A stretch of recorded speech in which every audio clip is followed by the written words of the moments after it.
Agenda is the consideration of Falcon School District 49's request for a waiver from CRS 22-60.1-111, paren 6, concerning substitute authorization and corresponding rules in 1 CCR 301-37, Section 4.05, which defines the requirements and duration of a substitute authorization. I ask that we have a brief presentation before I take a motion. Commissioner? Thank you, Madam Chair. I'm going to turn this over to Peter Hiltz. I'm the Chief Education Officer at Falcon School District. Thank you, Madam Chair, members of the board, and Commissioner Anthes. I appreciate the opportunity to be here, and I will be as concise as possible. This first slide illustrates that we face an economic problem. Under our current condition, on any given day in District 49, we have about 100 to 120 requests for a substitute teacher. We can fill about 90 of those with licensed subs, and then we scramble for the rest. We know in our community, because we authorize multiple charter schools and we see our larger county community, we know that there are a lot of capable substitute teachers who are not licensed, but we cannot exercise any demand on that labor pool because of licensure requirements. And so we are coming to you not with a complaint, but with a proposed solution, and that is our application for a waiver. The educational problem is illustrated here. If I have a list of 10 substitute vacancies on a given day and I can fill 9 of them, that's really good. The 9 check marks are easy to manage. It's the one unfilled assignment that can be very disruptive. We typically have a churn of 30 to 45 minutes as we get the day going at an elementary school or at a high school where someone is shifting. So an administrator or a cooperating teacher or some other individual is shifting to help students either disperse or gather, depending on the school and their system. And so there's significant educational impacts, and those impacts are felt most greatly by the students who are most vulnerable. So students who may have an anxiety condition or who perhaps are learning with other learning challenges, students who are English language learners, students who have food allergies or other safety considerations, they are the most vulnerable to unplanned disruptions. And so we are very concerned about the educational impacts for all students, but especially for our most vulnerable students. So what we are requesting as a solution through our waiver application is the opportunity to verify substitute teachers using district resources. We want to recruit capable substitute teachers. We know we have a significant population in our area, many of whom have a military affiliation, as do 30% of the students in District 49. We would make sure that our substitute candidates pass appropriate background checks, are fingerprinted appropriately by the Colorado Bureau of Investigation. We would train them in the 4 areas listed here: emergency procedures, communications, management, and facilitating instruction and assessment. And that assessment piece I want to particularly point out. If it were the case that we needed our substitute teachers to proctor a state or other standardized assessment, we'd make sure that they knew how. And that has been an area that has been challenging for us with our current substitute pool.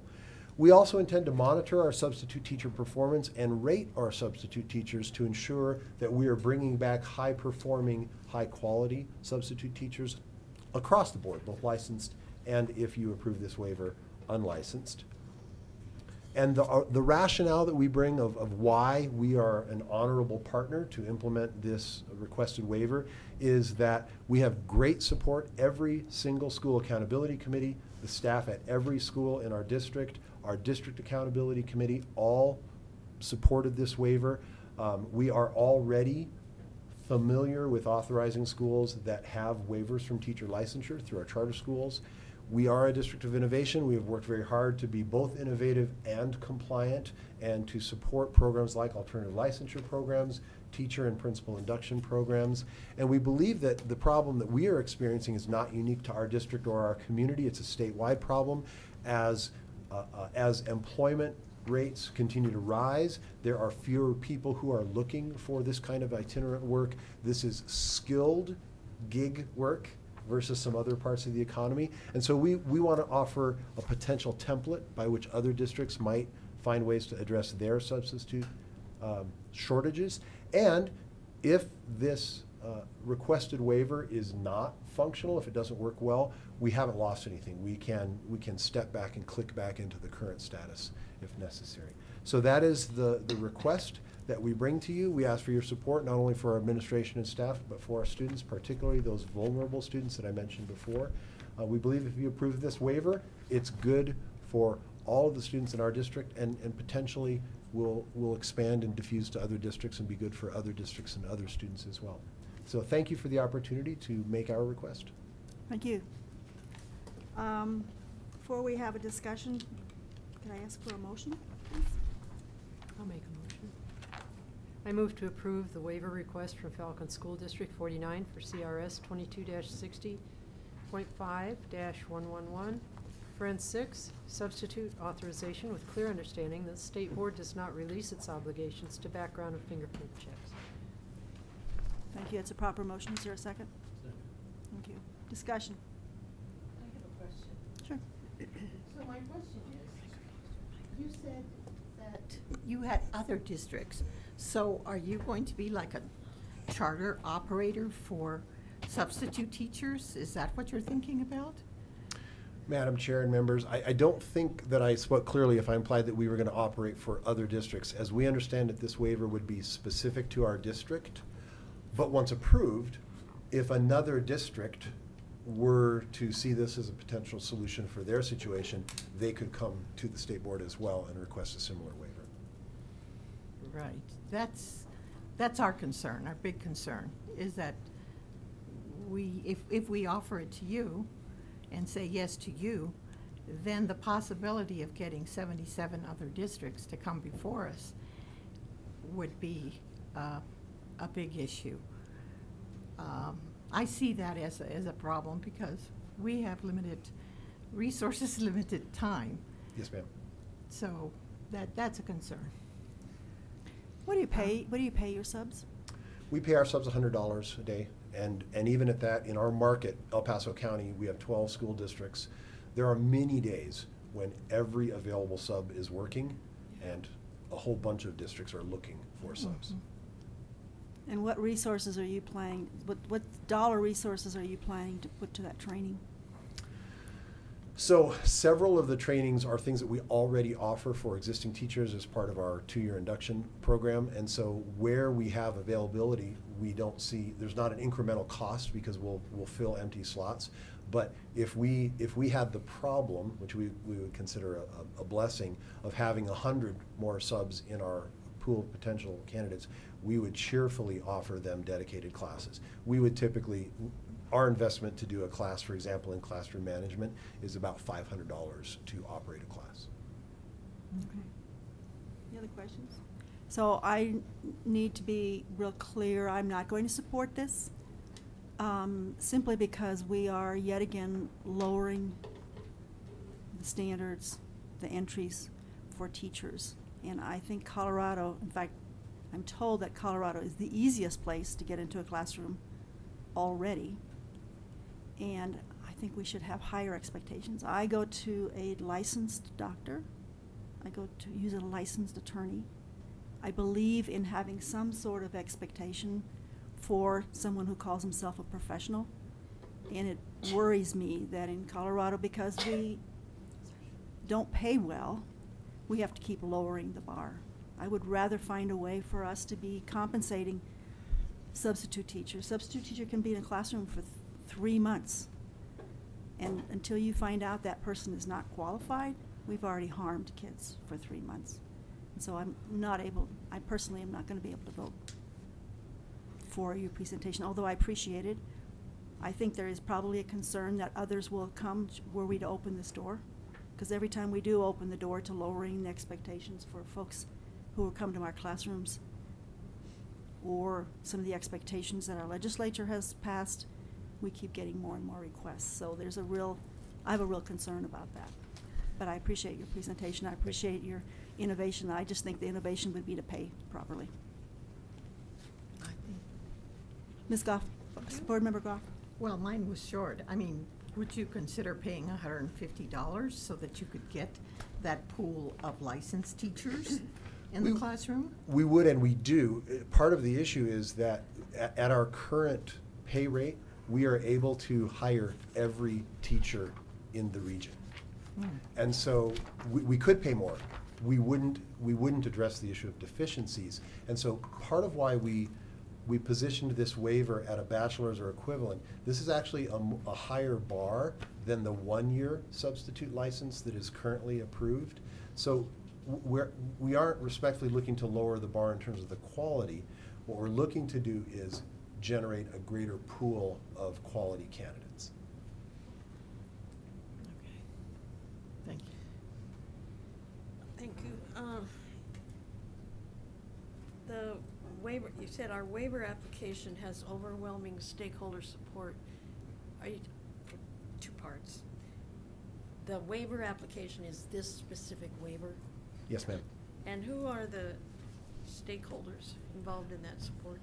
So, although statute requires us to have a district accountability and advisory committee of 7 people, in our district, we have representatives from every school's SAC. So our DAC is 35 people versus the 7 that are required statutorily. Our DAC unanimously supported this waiver and the resolution in support of this waiver, as did 100% of our school accountability committees, all of whom have a majority of parents. But we also provided to you evidence that we had all of our administrators support this and all of the several staffs of our schools. Not every single teacher supported it, but every school had a majority, and the majority of the staffs voted unanimously in support because they're the ones that are living with the sub shortage. Well, about what percentage of your total staff are licensed educators? Do you have any idea? Of our operated schools, 100%. And then in our chartered schools, so we charter a portfolio of 7, about to be 8 schools, and of that, it's in the neighborhood of 65 to 70% of those teachers are also licensed. Although all of our charter schools have a waiver of licensure, many of them still hire licensed teachers. We would anticipate a similar profile in this case. And then one real quick one, I hope. You mentioned that you train subs in 4 areas and so forth. Are those trainings happening only after a substitute has been hired or placed on the district's list of available subs? Or are you saying here that the possibility exists where a substitute need is critical, someone is put in a sub, even if it's a 1-day job, perhaps, maybe most likely, without benefit of having gone through the entry total process, and they have no training. So it's maybe reaching a little bit. Is there a chance that someone who's just freshly hired, Mhm. come in for today, we need you Mhm. badly, and we'll do your hiring paperwork, hiring process later, and there's no training provided? If that happens, how often does that happen? I appreciate that question. It's actually a hypothetical about the future, but our intent is to do exactly the opposite. Under the current condition, a person with a high school diploma can earn a 1-year substitute teacher license, and that person could walk into one of our classrooms, as you just described, with no training, with no assurance that they can be present in a classroom effectively. Under the waiver that we are requesting, as part of our, I want to call it a qualification process, before they are able to teach, we have to verify those abilities. So we are actually setting a substantially higher quality bar than the current 1-year licensure requirement, and we hire 1-year licensed subs every day. We have no assurance that they're going to be effective, and our only recourse is after we find out they aren't effective to take them off of our list. This puts the onus on us in advance of placement to verify that they can do the job that we are asking them to do. And out of those people who may be who are in that situation, they've come in, I need a little refresher here. Where does CDE, has CDE got any information on these people? I know there's two separate receptions of information, whether it's through background check info or not, but does the department have any access in this plan or in the current situation to have common information about I think Commissioner Anthony could speak to the Qualities. current situation. I can speak to the way the plan. Right, so, thank you, Board Member Goff. I think this would just, the only part that would be different under this is that the district would need to do background checks and fingerprints under the non-licensed, personnel statute. And so that information would go to the district rather than come to us.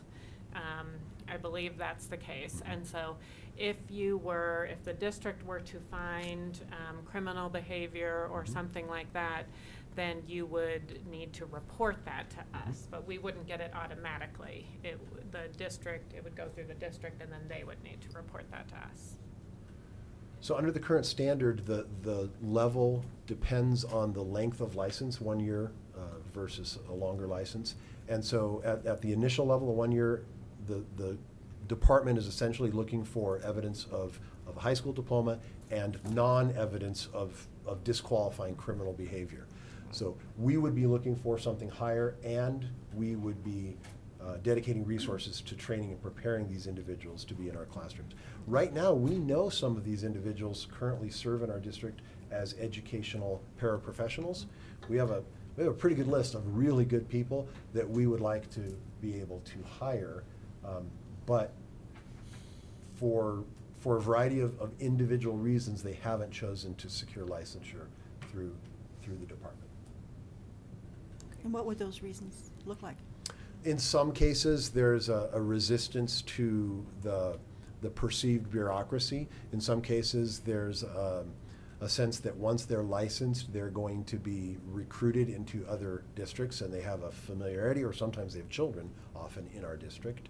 And so what we've done for the last couple of years to try to increase our pool is we've tried to recruit people into the licensure process. We have not been successful. And I think it's for a variety of reasons. Like Tolstoy said, all dysfunctional families are dysfunctional in their own way. I think all resistant to licensure candidates are resistant for individual reasons. Is there a cost? I'm sorry. Is there a cost for licensure? There is, yes. Yeah.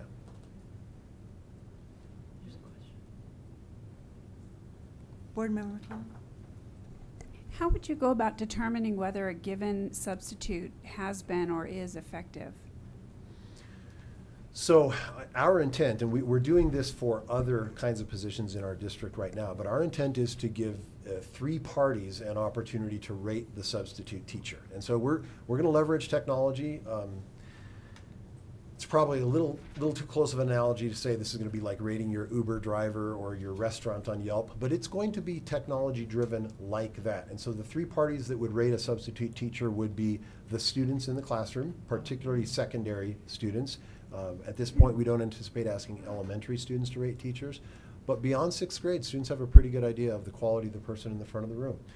We're going to ask colleagues who interact with that teacher on site the day that they are on site teaching, as well as the teacher for whom they are substituting, if there is a teacher. Now, sometimes with long-term subs, we've had a departure or some event so that there isn't actually a replacement teacher. So in the case of a long-term sub, then that responsibility would shift to the building administration, as it does now when we have a long-term sub. What sort of records do you plan to maintain? We would maintain records of positions offered, or assignments offered, assignments accepted, quality rating for the teacher on the day that they are in the classroom. Part of why we suspect that you might not see 177 additional requests is because our replacement plan is a lot more work than hiring licensed substitute teachers. We do that now. We can do that every day of the week, and we can accommodate the gaps. We just don't think that the accommodation is a very high quality strategy. So to do what we are requesting to do makes us work harder. So what if we asked you to come back in a couple of years and provide data? I mean, I recognize that school districts do not like reporting.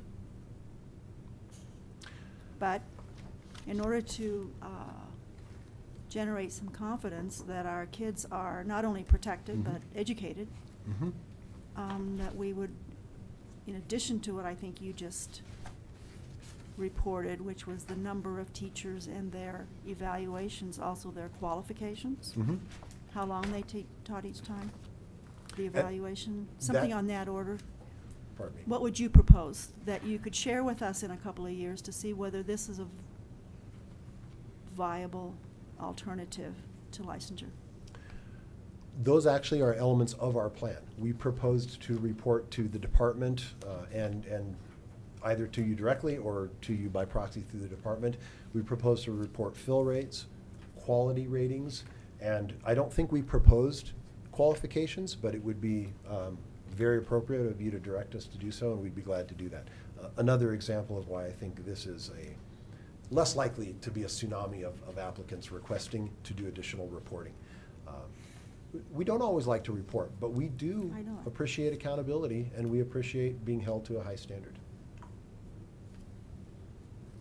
Board Member Durham? Thank you, Madam Chair. Yes, sir, how many students do you have in District 49? With our operated and chartered portfolio, we're right at 22,000. If we only look at our operated portfolio, those district directly operated schools, we're about 16,500.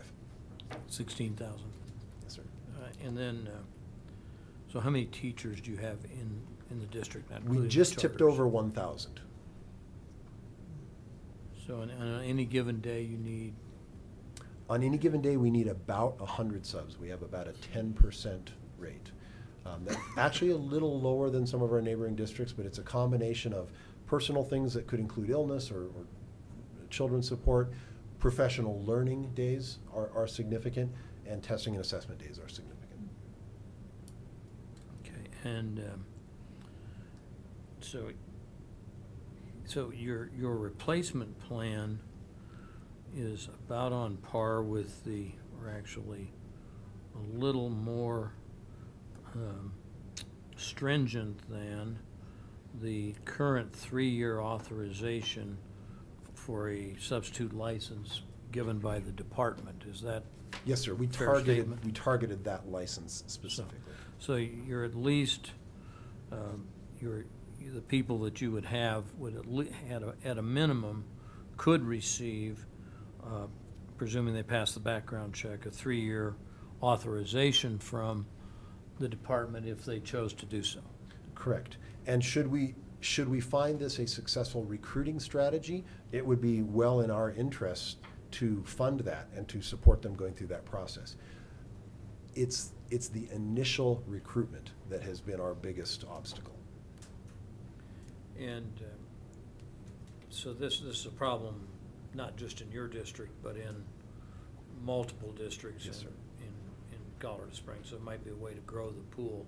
And I think to answer, to clarify maybe Ms. Goff's question, you basically, at the start of the year, you have a certified pool that you hire from, and that pool that you've approved to be hiring from Mhm. for the year all has a license from the state. That is correct. So you're not just, unless they meet that minimum qualification and have gotten into your pool in advance of the start of the school year, you're not just bringing people in for one day because you're desperate. So everybody you do bring in That is correct. is in there. So, and this would be the same process. You would create a pool, an approved pool in advance of the start of the school year, or you could add people theoretically during the school year if they went through all the process. And we do on a 2-week rolling basis. We're adding people twice a month to our So- substitute list. So and we're you, still that meet the criteria currently of Yes, sir. at least the 3-year authorization of an earned bachelor degree or higher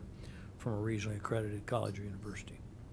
So you would do that would not change in the way you approach this. Then you would be looking to add people to your certification list several times a month. That is correct. Yep. Okay. So the only difference between the people you hire currently as substitutes and the people you might hire as substitutes in the future would be the piece of paper certification from the state. Yes, sir. That's the only difference. Yes, sir. And in fact, it would appear in some ways your requirements would be a little more stringent than the licensure requirements of the state. More stringent than the 1-year licensure Than the 1 year, requirements, yeah. comparable to the 3-year. But you're adding this training that they have to go through and other things sir. to get, actually get in the pool. Yes, sir. So they wouldn't be allowed to teach if they hadn't gone through your training. Yes, sir. Right. So they would actually have a little more than theoretically you could pick up the phone and find somebody that met the criteria of simply having a license. So, you currently, since these are in the unlicensed category, you currently report, for example, if we have a bus driver that has a separation or an incident is criminally related, you report that conduct to CDE, especially if it's some sort of sexual misconduct. We do. In any misconduct, Any we misconduct. report So to the department. These Yes, sir. people would be reported to CDE regardless, or if they had any misconduct that would fall under any of the statutory Yes, sir. prohibitions. So that wouldn't change whether they're licensed or non-licensed, although if they were licensed, you would report it to the licensing authority, which is CDE as well. Just a different division, is that right, Dr. Anthony? Actually, it would be the same division. So the reports would show up the same. I think the only difference is you wouldn't be able to take action. Right. Because they don't hold a license, so you have no authority over them. So But- we would have but to. we would know. We would have to presume that in your criteria, you wouldn't continue to employ somebody that you'd reported to the Correct. division, or to the department. I'm We sorry. believe it would be negligent to continue to employ someone. Right. So, so I keep looking for some potential harm to students. I'm having a hard time finding it. May I ask you a It- question, Steve? Certainly, I'll yield to Dr. Flores. I'm Yes. sorry. No, it's fine. No, and it was having to do with that. You said you hired, you hired charter school teachers that are 65% are licensed. Are the others, do the others have a degree like these So- people would? Could you make a We comparison? authorize charter schools, but the Right. charter schools are independent entities, nonprofit corporations. Right. They hire, and their teachers comply with the state's standards for charter school. So they are, by ESSA standards, they are in field, but they are not required to hold a state teaching license in Colorado. And so the district does not hire Right. teachers in that. You don't, but the charters do, and the charters would probably hire, if there's only 65% that are licensed, the other are not licensed, but they would be possibly, they have a degree, and they may, in the area. Yes, to meet in-field status, they would have a bachelor's degree, and they would Okay. have met that standard. So how would that be different than this, and then, I think that's my point. It's not different. And when you said you had a It's not. pool of about 70 people, those are, who might fit this criteria, those are people who probably substitute at your charter schools. Is that Correct. correct? Correct. And so. Although you- we think there's an even larger pool than that. Potentially, but Potentially. you know of at least an additional 70 possibilities that you could add to your pool who've already gone through at least a similar process. Yes, sir. I would hate for our charter schools to think that we're coming to poach their Yes, substitute I'm teachers. sure they would hate to think that too. But we may compete. Yeah. So how well do your charter schools perform? We authorize a range of charter schools, including Goal Academy, but we also authorize local, what we call independent charter schools that started in our community. They are all performance, but Goal Academy is an alternative education campus, so they've met the performance standard for an AEC. All of our other charter schools have met the performance standards for a standard school. And we have a range of high performing to very high performing. So we authorize Rocky Mountain Classical Academy, Pikes Peak School of Expeditionary Learning, both exemplary charter schools. Banning Lewis Academy and Banning Lewis Prep Academy are top quartile performing schools. So we do have a tradition of excellence on the charter side of our ledger. So in those schools, having, you know, arguably 35% on licensed teachers has not appeared to affect the quality of outcome. Yes, sir. And I think this board should be most concerned about quality of outcome rather than quality of input.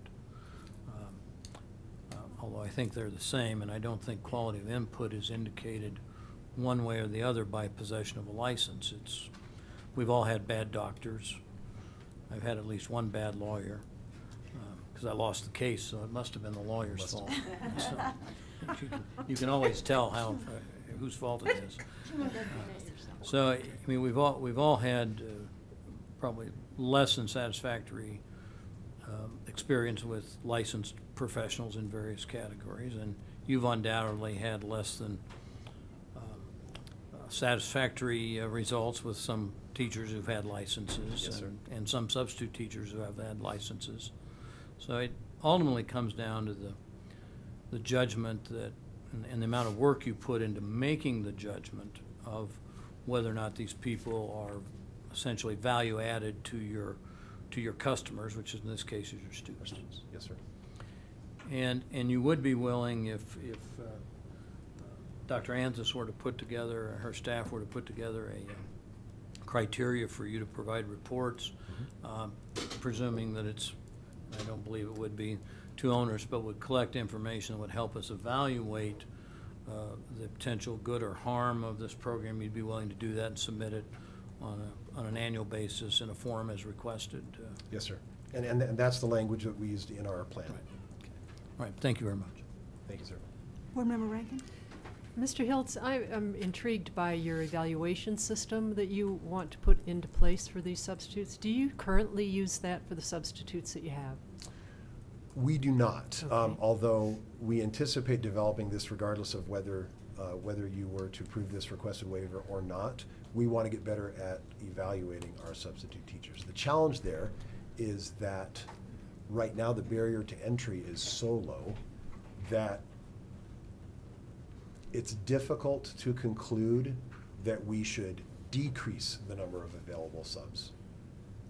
We would like to create a competitive pool incentive for our current licensed subs who will continue with us to perform to a higher standard. I understand that. That makes sense. Are you familiar with the subs personally, yourself? Many of them. I have a child in the district, so I have some dinner table insight. First of all, I think that starting in middle school to evaluate the substitutes is a little late. I would start 5th grade. I think that's the best grade for evaluating teachers myself. But that's an aside. Can you foresee, if this waiver passes, can you foresee a list of substitutes with the higher performing ones on the top, that those would be the ones you'd call on if you had to go from the one list to the next? Member Rankin, it's not a foresight, it's an intent. And We intend to offer assignments to higher rated substitute teachers. thank you. And then, do you foresee, since you don't have this in place for the regular subs, that some of these substitutes would be higher rated than the ones that have currently? Yes. Thank you. I have one more question, and I think that's to staff. What percentage of substitute license requests are for just 1 year versus 3 years? I didn't know there were multiple. That is an excellent question. I do not have an answer. You have a swag?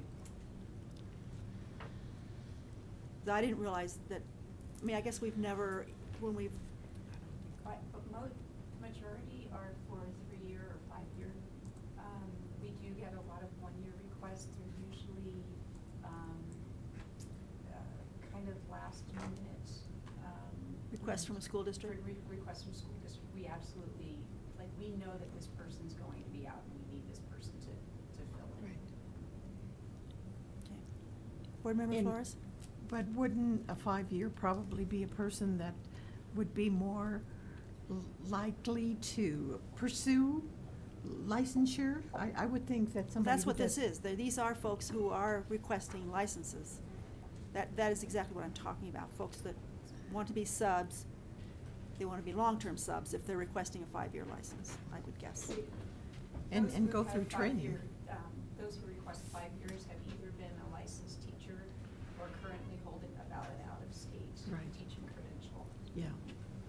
So, So a teacher who has retired and has not maintained their license, then they do need to go back through this process. They would if they held a Colorado certificate, if it's expired, they would still get a 5-year substitute authorization. Does that mean I could get one? Yes, Steve. Why No. don't you apply? Send it They are. directly. Not to sure I me. can pass the No. background check. I can offer you some assignments, sir. That's right, you could sub in his That's right. district, you live Keep you down there. busy. no, you can't. You're on the board. No, that's remember? right. That's right, I can't do that. Good thinking, Bill. Listen, I've gone down this path before. Okay. Any other questions? Call the vote, please. Can I just say something? I think we have authorized another district. This is not the first district. The 10 miles from the Kansas border, we were there. Burlington. and Burlington. We allowed Burlington to hire someone for a history teacher. We did do that. Wasn't a substitute, Val. But it wasn't a substitute, but It's okay. it It's not relevant. it was a teacher. I mean, It's they not didn't. relevant. Okay. Well, Okay. Call the vote. if we've allowed it before, they weren't licensed, but we allowed it, and it wasn't a substitute. It was to teach. So it's been done before. This is not opening the door. We've done it Ms. before. Corja? Board Member Durham. Yes. Board Member Flores. Yes. Board Member Goff.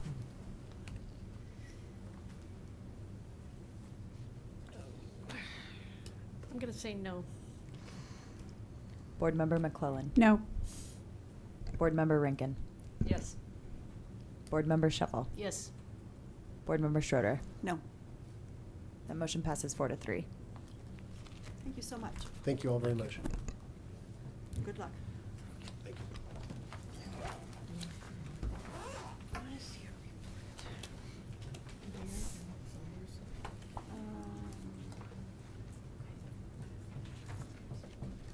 Best?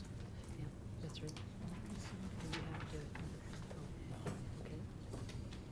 okay. Next item on our agenda is the consideration. Oh, oops. Maybe they're. I don't know. We're gonna take a- Folks, we're going to take a quick break. I would appreciate if colleagues would come into the back room for a minor acknowledgement of birthdays. Okay. Since the whole board has a birthday this summer,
board chair. Andy needs to Thank sit you. down. Oh, and we also have Kathy Oh, I have Gephardt, an who intern. is also on the Capital Construction Board. Oh, great. Yeah, make sure you sit by your sign. Yeah. We've not been doing that ourselves here today. That's good. You guys didn't even notice it with the things on the back. I know. We had our things switched earlier, and Val didn't got a real notice it. job for changing. yeah, Val got to be paid for 2 hours.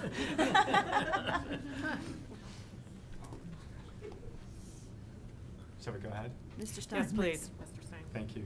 My name is Andy Stein. I'm the director of the Capital Construction Unit at the Department of Education. I am fairly new to the position, a little less than a year, so I was going to take the opportunity to introduce myself a little bit, and then I'm told I could brag about my new job as well a little bit, so I might do that. I've worked for the state for a little over 15 years, the majority of that at History Colorado, managing their network of community museums, as well as their finance and facilities division. I really liked it there. It's a mission-based organization. It's statewide focused, and they're trying to do a lot with a little. And so when I saw the opportunity for this job, I thought that it was a great fit, and that we're mission-based. I'd have the opportunity to get around the state and visit schools, and we're trying to help schools do a lot with a little and give them that little bump they might need. So far, it's been a great fit. I'm really enjoying myself. I think I've got a little more gray hair after the session has passed, but no one's been too mean to me so far. We'll take care of that. You came to the right place. Yeah.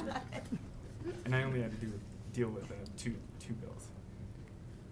Staff have been working really hard this year on building our relationships with organizations inside and outside of the state, with the Attorney General's office, with Lottery, with Lane Board, with the League of Charter Schools, the State Treasurer's Office, to name a few. Fiscal year 19 will actually be our 10-year anniversary, and so we're going to focus on revisiting a lot of our policies and procedures and seeing where we can streamline, as well as targeted outreach and reintroducing ourselves to districts that may not be aware of BEST. We know that a lot of schools do, but there's been a lot of turnover as well, and so we want to make sure that they're aware that we're here and we're here to help. And then, of course, we want to continue to celebrate the good that this program does.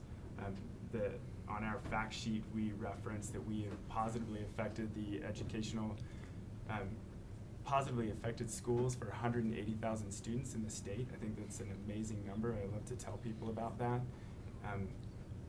I got my first taste of this in a tour of a school in Montrose when the facility director casually leaned over to me walking down the hallway and said, "Do you realize how much good you do on a day-to-day basis?"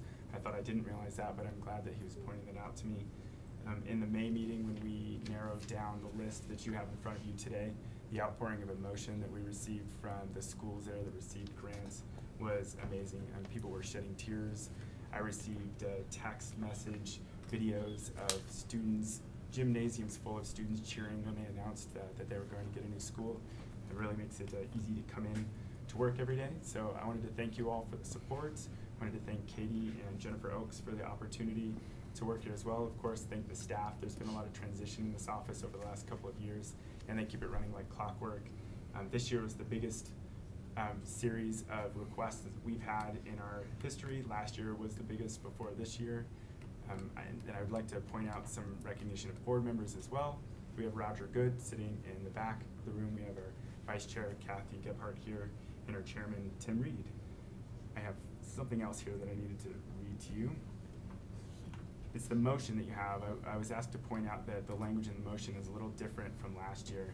And it states that the list is based on eligibility subject to the availability of funds and financing and any other noted conditions with any adjustments to the grant amount and match amount as may be imposed. The reason for this is that last year we had a project with a maximum bonding indebtedness. The school district had a rounding error, and they were 20 cents short on their match. And so our board had to pass a resolution to increase the state's match by $1. So the flexibility in this language is so that we possibly won't have to do resolutions, and we would hope to avoid having to come back to you for something so minor.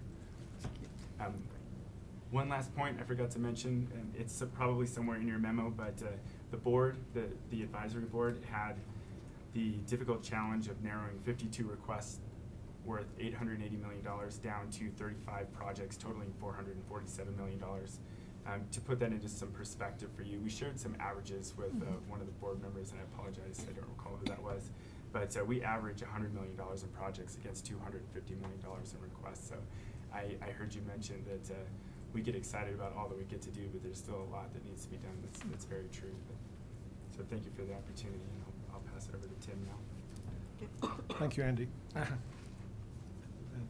Board, first I would like to also give kudos to the Capital Construction Group and to Andy, who really hit the ground running and has done a terrific job for us in a relatively short period of time. We did a couple of things a little bit differently this year. We added a half a day to our review process, so it took 2.5 days. What this did for us was it allowed us to have a little bit more time to have a little better dialogue with the applicants as they bring their projects forward, and we can actually discuss, get better answers, ask better questions.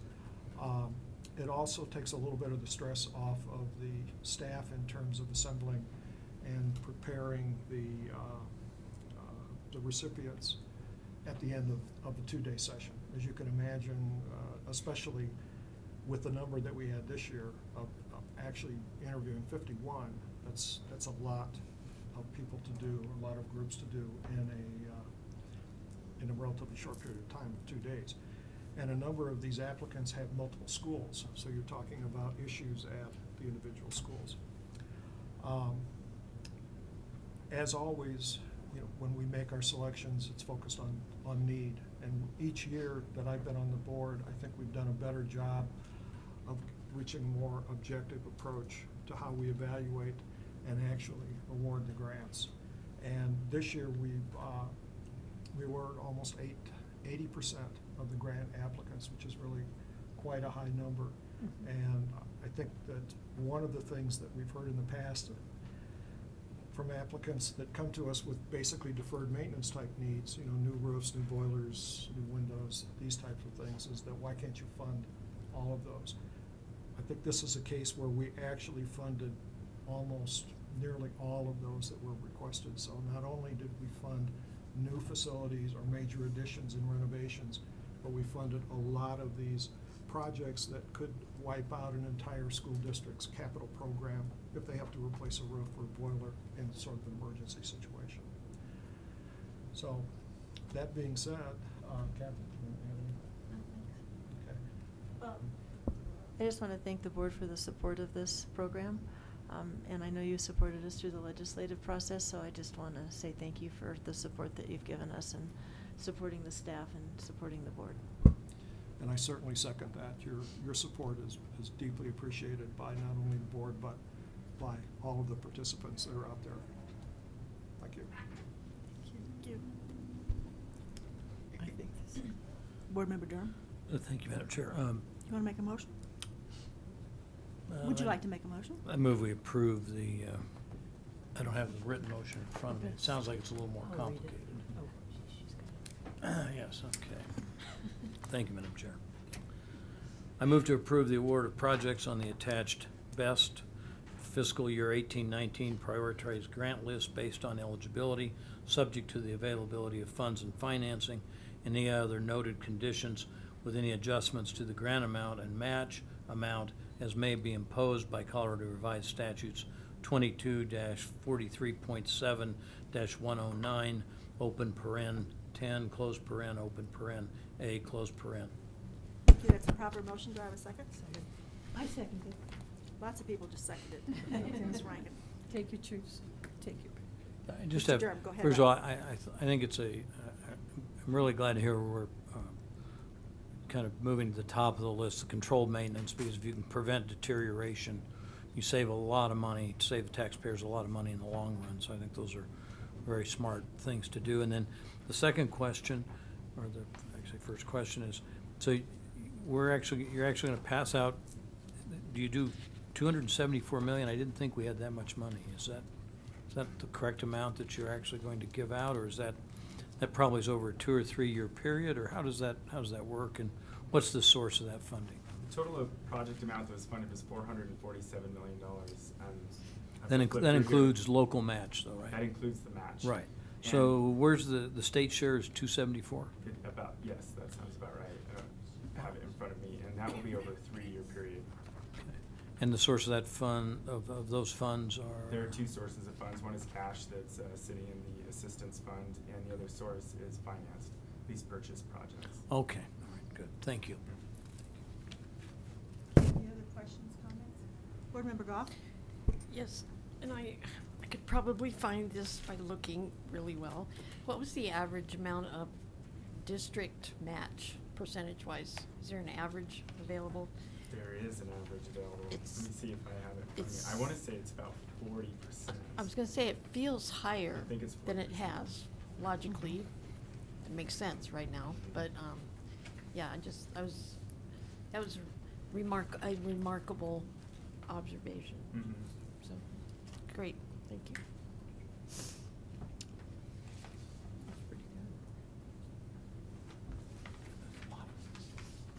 Don't worry, we'll.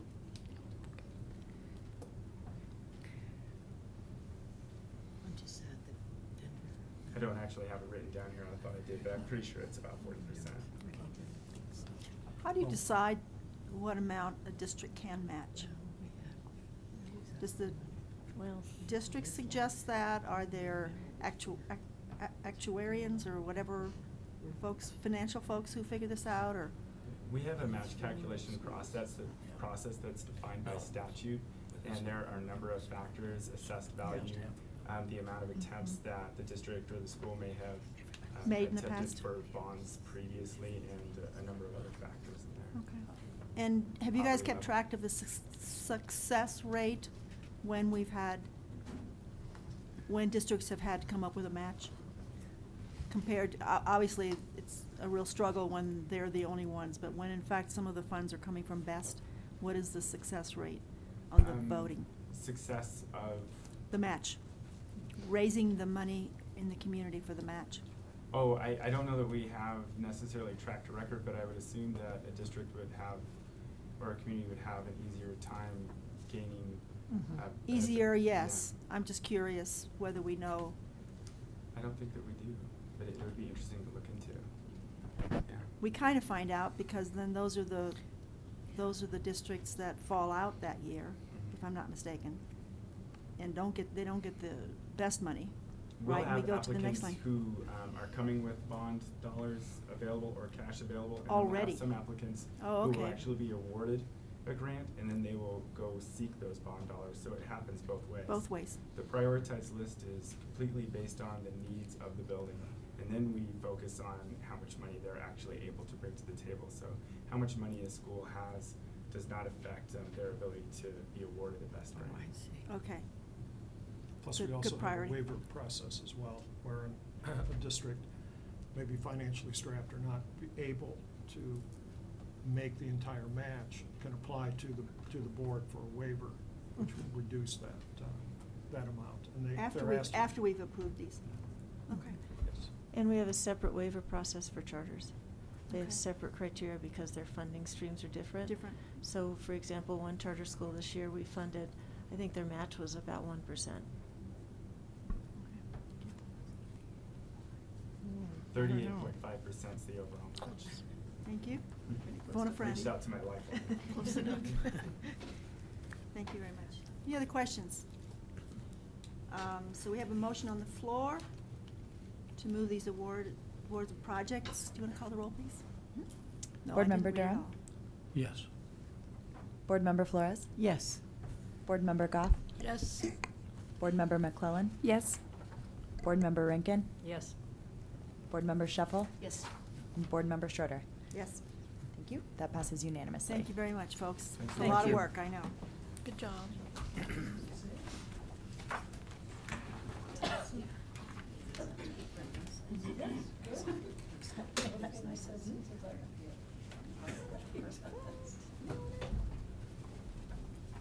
Next item on our agenda is the consideration of Werfenode School District RE1's request for certification of a multi-district online school for Career Academies of America / Colorado P-TECH. I ask that staff give a brief presentation before I take a motion. Commissioner? Thank you, Madam Chair. I'll turn this over to Bill Cottonsteady, and Renee Martinez is here too for any questions. All right, thank you. Good afternoon.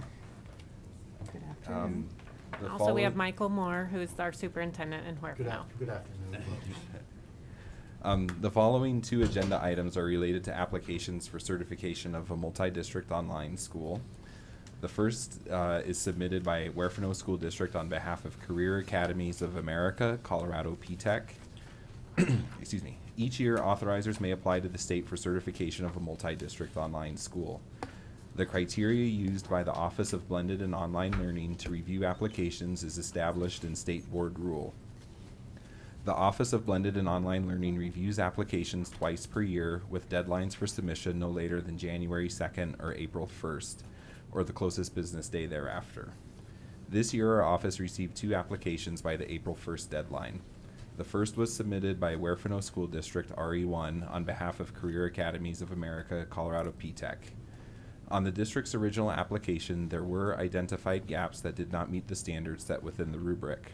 In these situations, authorizers are provided an opportunity to respond and address the gaps. Huerfano responded with revisions. Following a review of the authorizer's revisions, the office's second review determined that the application met the criteria as specified in rule. Although the application met the criteria on the rubric, the office did have one outstanding issue related to the state accountability clock. This is noted in your board memo. As requested, the board memo also includes performance data for the district along with school ratings within the district. The board requested district performance data be included in multi-district online application memos, as well as school performance data within a district when the school that is proposed is a new school and does not have its own performance data. Additional materials provided to you include the original application, the first review rubric, the district response, the second review rubric, and a blank review rubric that is used to inform the office's evaluation of the application. The question we are now asking of the board is to vote on whether to approve or deny Huerfano RE1 School District's application for certification of a multi-district online school on behalf of Career Academies of America. I'd like to open the floor to your discussion and to answer any questions. Thank you. Do I have a motion before we start discussion? Do all of you have the motions in front of you? Yes. Some of them were not included. Really? Yeah.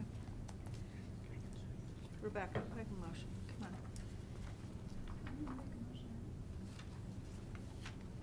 No? Okay. Mr. Durham, can you make a motion? May I?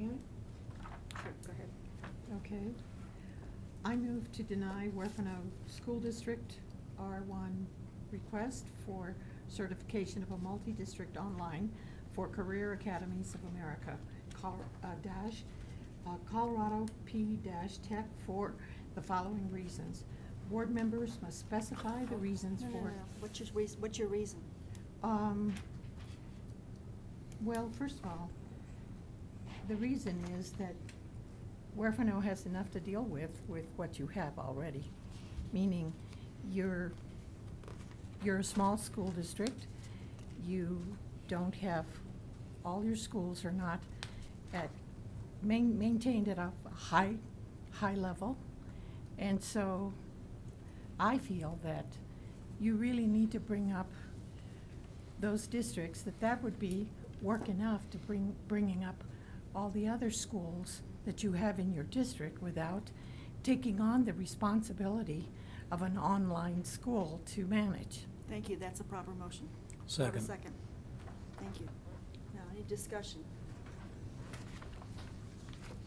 Folks? Questions? I had lots of questions. Are we not discussing? Yeah, that's what I'm We are. asking for, discussion. I'm sorry, I'm just. Are you ready? You have questions? I don't think, it's probably not germane to this issue. I want to talk about structure, motion. It's a formality that needs to be dealt with. So I have a bunch of questions. Are any of the entities, and there are a lot of entities, right? There's Summit, there's, I actually get confused how many there are. Career Academy, Summit, what are the initials of the other? The Colorado PTech, or? Yeah, but there's another organization that's a part of the whole group. Yeah, ELC, maybe that's it. Are any of those for-profit corporations? I'm sorry, are any of them for? For-profit corporations. There seem to be a multiple groups of entities that are participating in this. I actually got confused in reading all of it to figure out who was Yes, honestly and may I, in turn, provide that question or the response to that question from the people that are here from Summit? You don't know? And You don't know the CAC? answer? You don't know the answer? No, I may not. Sure. No, I do not believe that they are Do you know for-profit organizations. So they're all nonprofits? To my knowledge, they are not.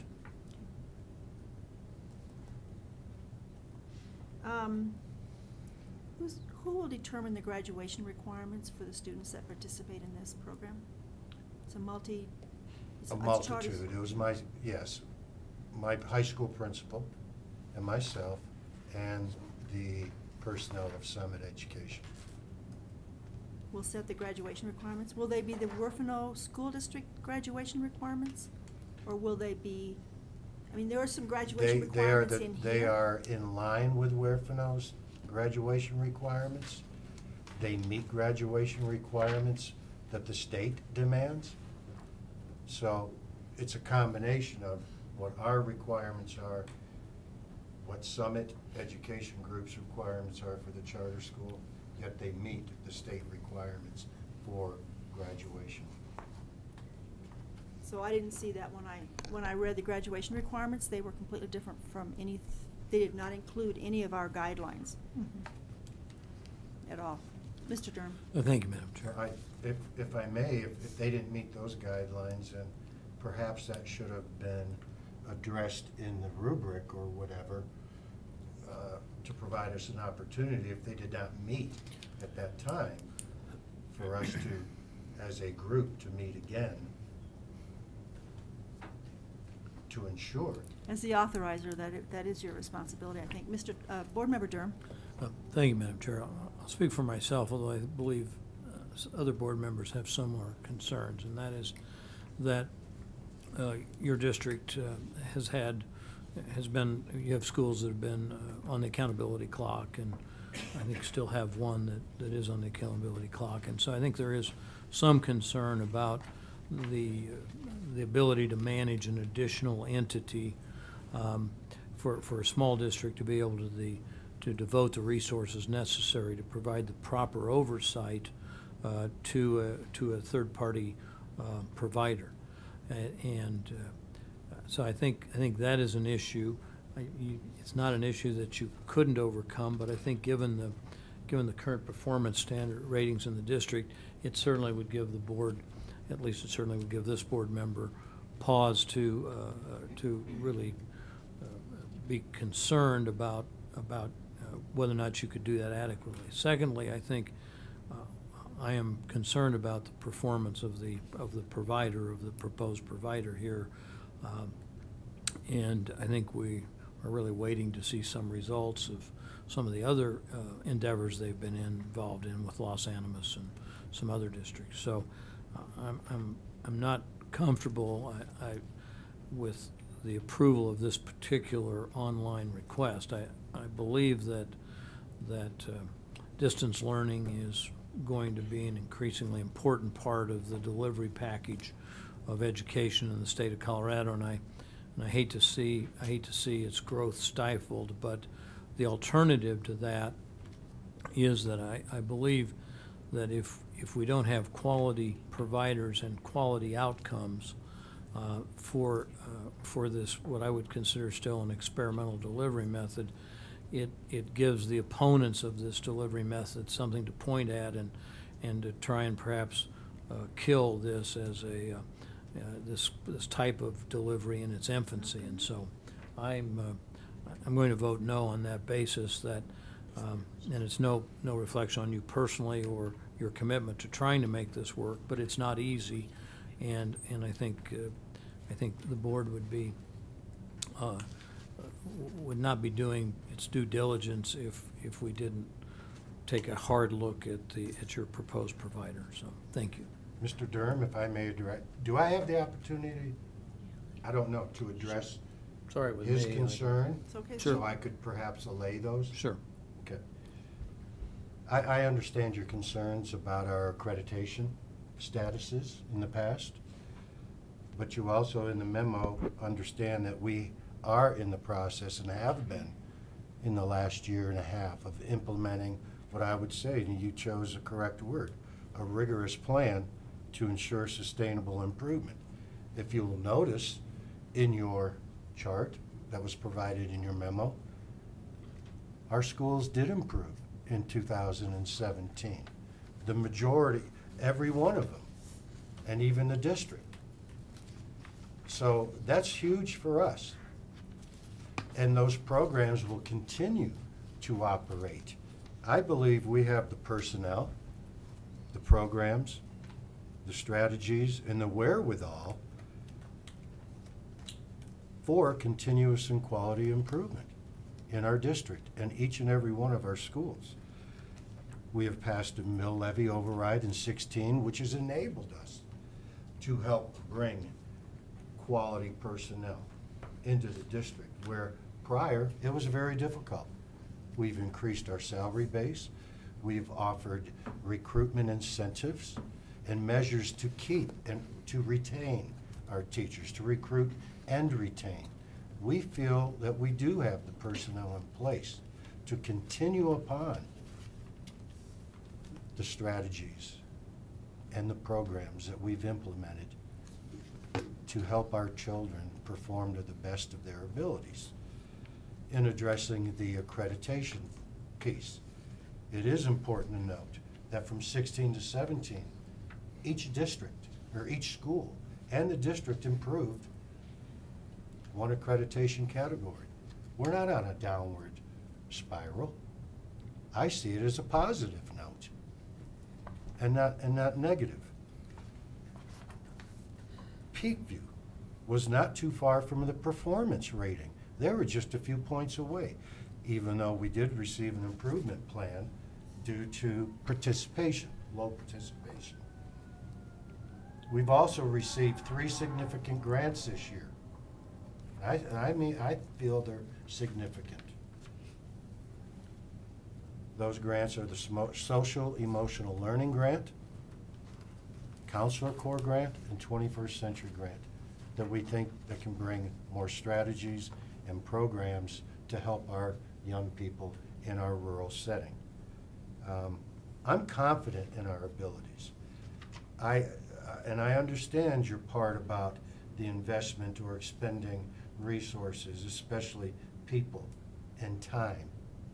I'm very willing.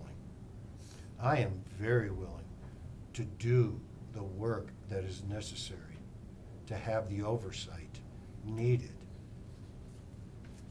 You use the word experiment. It is, because we don't have a multi-district and the type of blended online P-Tech type situation. I think it's worth that opportunity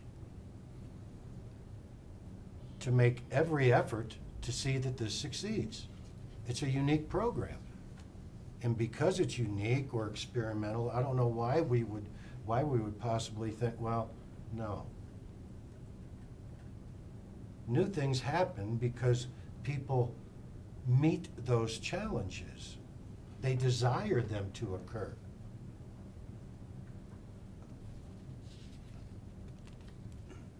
I expect that I will give every effort to make sure that this blended learning charter school succeeds, as will the other personnel involved. This won't involve my teachers at all. This won't affect my students' performance in my district whatsoever. The people that will be expending more time are myself, my fiscal director, the DAC, and perhaps my executive secretary. Because we expend more time with this entity here in front of us does not mean that our time is not going to be devoted also to our local institution. I firmly believe that, because my time, a little more of my time in oversight, probably a lot more,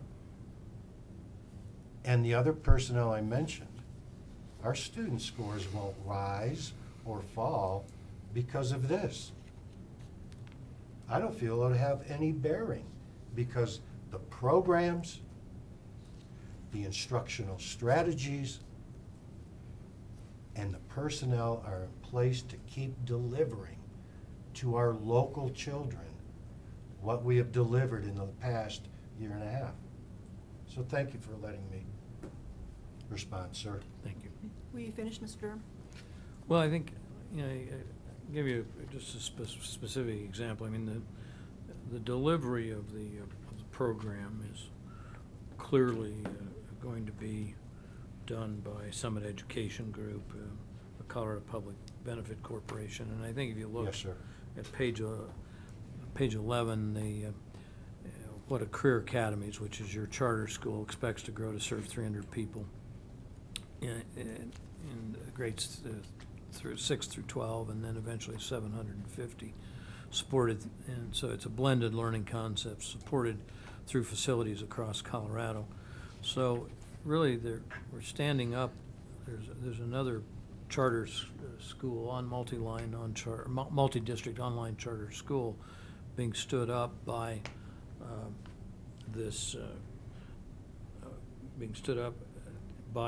Summit Education Group, and I presume that the only possible way to afford multiple learning centers across the state of Colorado is these students have to be aggregated and put in with students from other of their existing charter operations, including Los Animas and others. Otherwise, the numbers won't work if they're not blending and mixing these students in with students from other charter operations. I don't know that I think that's a particularly good idea. They have, if they want to recruit students, they have the ability to do it through Los Animas, I believe, at the present time. So this just doesn't make sense to essentially now having two districts that'll have some sort of authority or responsibility over some of these blended learning centers. And my theory has always been, if everyone has responsibility, no one has responsibility, you know, from a management standpoint. So I just don't think, I'm concerned about the entire model that you're about to get involved with. It's not just you putting together a charter school that's going to serve students in specific locations. I think it's much more than that. And I'm just not completely sure that well, I really don't believe this model will work. So, thank you. Board Member Flores. And I also wanted to say, because I was a person who actually was critical, much more so than I think than I Mr. still Durham. respect you immensely. Thank you. You already have 3 grants that you're working on. Yes, ma'am. And those grants are devoted to increasing the performance of your students, the students that you have already. That's a lot. I mean, I have run programs, and I have built programs at the university level. And it's a lot of work to be taking care of not only building that program, but also dealing with grants that you have. And you're not a big school district. I'm just thinking of the CFO for Denver Public Schools. When we asked, why do you spend 7 more times more money than does Jefferson County and the other county? And one of the things he said, well, we have all these grants that come in, and we need people to manage and run those grants. So that's a big responsibility, and to say that you're going to, and your executive secretary and this other person, well, that's taking away from the responsibility of bringing all those schools up. And that's what I meant. When I read this, and I like reading proposals. So, and I've done it for the feds. So, and I do it, I haven't done it in a while, but I'm good at reading proposals and getting to the meat of it. And my, well, I came to the conclusion that you had more things on your plate than running another, another program. So that was my critique. I truly do respect your opinion. Thank you. But also, you have had the opportunity to work with grants, and you understand too, that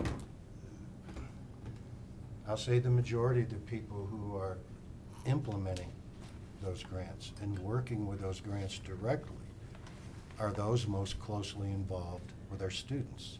And that is the building administrators and the teachers in working with the groups that the grants have come through. Right. Mine is pretty much more oversight and management of, as well as a fiscal director, ensuring that, payments are made on time and payments are received, et cetera. But I understand. But you did hear my, Absolutely. what I was heard. said by Mr. Ferrandino, and I really took that to think that there's a lot of work in running grants. It's not easy. And then to run another program, I don't know if that would do justice to the students. And I'm thinking about the students in your district. That's who I'm thinking about. Thank you. Any more comments? Board Member Sheffel? Well, how will you evaluate the effectiveness of Summit Education Group, especially in light of some of its other work with Goal Academy and such? How will you evaluate how effective they are? And Could you repeat that, please? sure, the Summit Education Group that you're working with, how will you evaluate their effectiveness on this proposal, especially How in will I light- evaluate Yes. Summit Education Group's effectiveness? Yes. Well, first of all, I intend on multiple. We have quarterly meetings. We look at grades. We look at enrollment. We look at several things. And are the students engaged? Are they consistently keeping up with their lessons? Are they graduating? Are they receiving passing grades? So I'd evaluate them just as I would think somebody would evaluate my principals and my teachers and myself, our job performance. But it's being hands-on, and it is meeting with them and looking at data. Thank you. You're welcome. So Superintendent Moore, I don't think we meant to suggest that you are not moving the dial for your students, because there are improvements. I think our concern, and correct me if I'm wrong, is that there needs to be some more That it doesn't success. what, ma'am? There needs to be more success in your district, and with your leadership, it's very likely that'll happen. And without your Thank you. leadership, and with the distraction of another 300 to 750 student school at this time, that's a worry for us. So it's for that reason that we are not comfortable. We also, some of us also have some concerns about the provider that you've chosen based on what's happened in other districts. So I don't want you to feel that we are here to criticize or to not acknowledge the work that did occur this past year for the benefit of your students. I don't feel that way whatsoever, that you're being critical of my local school district's work. Good. No. I didn't want you to think that. So let me try to repeat the motion, since it was kind of hard to fill in, and then you could. Just ask one more question. Sure. Board Member Rankin. Mr. Cottonsetti, can you tell me how many other online schools in Colorado use this same provider? And maybe some of the success? I'm gonna say I believe 2, but I'll defer to Renee. That's correct. 2 currently in Los Animas, the Immersion Science School and Technology, or ISTA, as well as AIM Global. ISTA is currently, they received a improvement rating. They were performance lowered for participation. And the AIM Global Academy is AEC, and they believe received AEC performance rating this last year. They had the same, did you say? No, I apologize, AEC performance for AIM Global. Okay, and okay. In Los Animas, they're both authorized by the Los Animas School Okay. District. All right, And thank you. I will apologize for the page numbers or that there aren't page numbers, but Yeah. in section 3.2 of the second response, the district did provide information on the efficacy of the ESP. That would be roughly page 49, 48, 49. And it does provide information around the performance of other schools that are operated by Summit Education Group. So let me try to read this again, and Board Member Flores, if we have this wrong, then please correct me. You have moved to deny Werfenau School District RE1's request for certification of a multi-district online school for Career Academies of America / Colorado P-TECH because we have concerns that the authorizers have adequate capacity to implement and oversee the provider. That's right. Okay.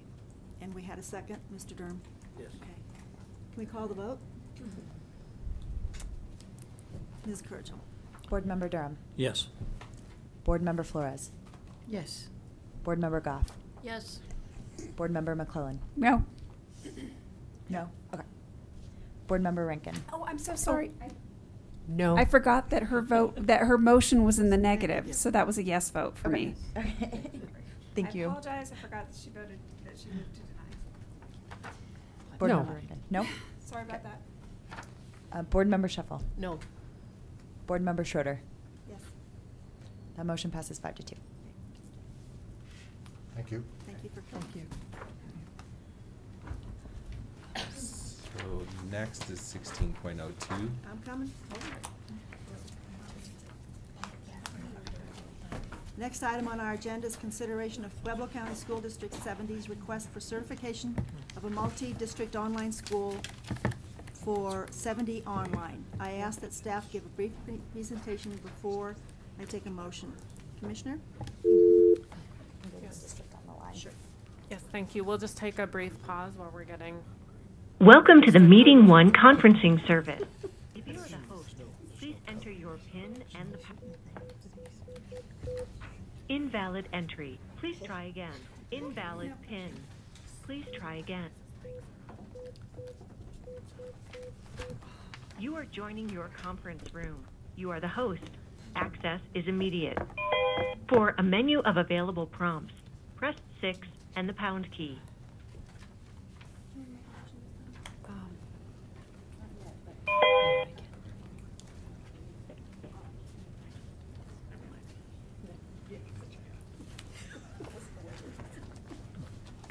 Okay.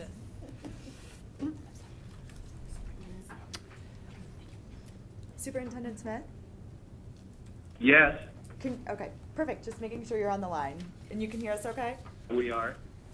Yes, we can hear you fine, and there are several of us here. Myself, our assistant superintendent, the principal of school, the assistant principal, and a teacher. Thank you. Thank you. I will turn this back over to Mr. Katzensteady to give us an overview of this one. Great. The second application that is now before you for consideration was submitted by Pueblo County School District 70 on behalf of 70 Online. This application was received by the April 1st deadline. On the district's original application, there were identified gaps that did not meet standards set within the rubric. As stated previously, in these situations, authorizers are provided an opportunity to respond and address the gaps. Pueblo 70 responded with revisions. Following a review of the authorizer's revisions, the office's second review determined that the application met the quality criteria as specified in rule. The board memo provided to you provides an overview of the office's process. In addition, as requested by the board, the memo includes performance data for the district. Since 70 Online, the school is an existing single district online school, performance information for the particular school is included for the board as well in your memo. Additional materials provided to you include the original application, the first review rubric, the district response, the second review rubric, and a blank review rubric that is used to inform the office's evaluation of the application. The question we are now asking of the board is to vote on whether to approve or deny Pueblo County School District 70's application for certification of a multi-district online school on behalf of 70 Online. I'd like to open the floor to your discussion and answer any questions that you have. Thank you. Before we start discussion, may I have a motion, please? I move to approve Pueblo County School District 70's request for certification of a multi-district online school for 70 Online. It's a proper motion. Do I have a second? Second. Thank you. Discussion, comments, questions? Okay, I'm gonna go back to my question. Am I correct, this is an alternative education Correct. campus? Thank you, that helps. Who sets the graduation requirements once this becomes a multi-district online school? Are the graduation requirements still the Pueblo 70 graduation requirements, or is there some change? So this is a... Yes. Oh, sorry. Go ahead, Pueblo 70, please. Oh, okay, this is Beverly Messes, the principal, and as far as the graduation requirements for 70 Online as both a single district and a request for a multi-district, we will still follow the District 70 graduation requirements. Those will stay the same as every other high school in the district. So if you have students that sign up for your online program who are not Pueblo 70 students, you will notify them of your graduation requirements? That is correct. One step that we already have that we do with all incoming students is we meet with them upon enrollment into the school and we review their graduation plan. And so when they come in, they know the expectation is 25 credits. What those 25 credits look like, that they're specific, for instance, 4 credits of English, 3 of math, 3 of science, etc. And then we identify a plan immediately for what it's going to take for that specific child to graduate. Okay. And do any of your graduation requirements align with the graduation guidelines that have been adopted by the state board? Yes, they are. This past freshman class started with those guidelines. So yes, we are aligned completely with that. Thank you. That's great. Trying to remember what my other question was. Any other questions, guys? Board Member Durham? Thank you, Madam Chair. For District 70, so you're going to administer this program in-house, is that correct? That is correct. So our current model requires that every student comes onto one of our campuses in order to receive instruction, support, and to take tests.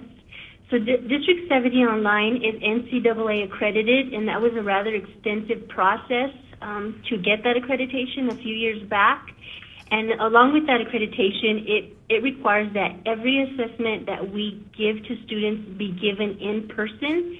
As such, we expect all of our students to come on site. There's no way they can take a test without physically coming on our campus. And so you're going to administer and run the program, and you have experience at doing that, apparently at a performance level for the AECs. And then, so I guess that would mean the reach of this program is unlikely to extend much beyond Pueblo County because of those requirements. Is that the way you view this, or you may have? It's unlikely you'll have a lot of students from Fort Collins. Absolutely correct. In fact, we will not serve those students because the way our program is set up, it's really just an alternative program that uses online as the curriculum. Students are required daily to be at the school. and so it would not be possible for students who live very far away from our school to be able to attend.